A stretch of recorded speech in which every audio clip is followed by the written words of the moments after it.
ప్రముఖ రచయిత యండమూరి వీరేంద్రనాథ్, మెగాస్టార్ చిరంజీవి మధ్య ఎంతో కాలంగా అనుబంధం కొనసాగుతోంది. ఏ విషయాన్నైనా నిర్మోహమాటంగా మాట్లాడే యండమూరి కొన్నిసార్లు మెగా ఫ్యాన్స్ నుంచి ట్రోలింగ్ కి కూడా గురయ్యారు. యండమూరి రాసిన అభిలాష, రాక్షసుడు, డబ్బు ది పవర్ ఆఫ్ డబ్బు, నల్లంచు తెల్లచీర వంటి నవలలు చిరంజీవి కథానాయకుడిగా తెరకెక్కాయి. యండమూరి డైరెక్షన్లో చిరంజీవి ఓ సినిమాలో నటించారు. అదే సువర్త్పురం పోలీస్ స్టేషన్. కానీ ఈ సినిమా కమర్షియల్గా సక్సెస్ కాలేదు. చిరంజీవి 70వ పుట్టినరోజు సందర్భంగా శనివారం కళారవిందం సంస్థ యండమూరి వీరేంద్రనాథ్కి జీవన సాఫల్య పురస్కారంతో సత్కరించింది.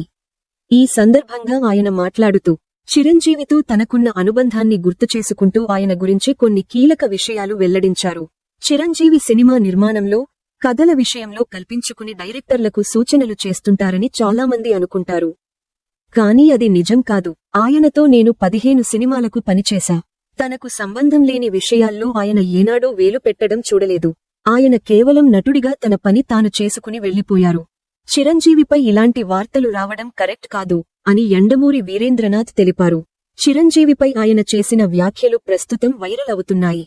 కొంతకాలం క్రితం ఓ ఇంజనీరింగ్ కాలేజీ ఫంక్షన్కు చీఫ్ గెస్టుగా హాజరైన యండమూరి వీరేంద్రనాథ్ చిరంజీవి కుమారుడు రామ్చరణ్పై సంచలన వ్యాఖ్యలు చేశారు.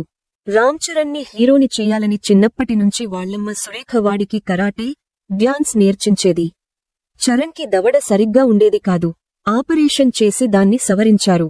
మగధీర్తో వాడు స్టార్ హీరో అయ్యాడు అని అన్నారు. అప్పట్లో ఆయన చేసిన వ్యాఖ్యలు మెగా ఫ్యాన్స్ కి ఆగ్రహం తెప్పించాయి. యండమూరి రాసిన పుస్తకాల ఆవిష్కరణ సభలకు గతంలో చిరంజీవి చాలాసార్లు హాజరయ్యారు. తాజాగా తాను చిరంజీవి జీవిత చరిత్రను రాస్తున్నానని యండమూరి ప్రకటించారు. యండమూరి వీరేంద్రనాథ్ 1948 నవంబర్ 14న ఉమ్మడి తూర్పు గోదావరి జిల్లా రాజోలులో జన్మించారు. ఆయన తాత మంచి పండితుడు. తండ్రి కుటుంబాన్ని పోషించడానికి కష్టపడుతున్న సమయంలో వీరేంద్రనాథ్ కొందరు సాయం తీసుకుని చదువుకున్నారు.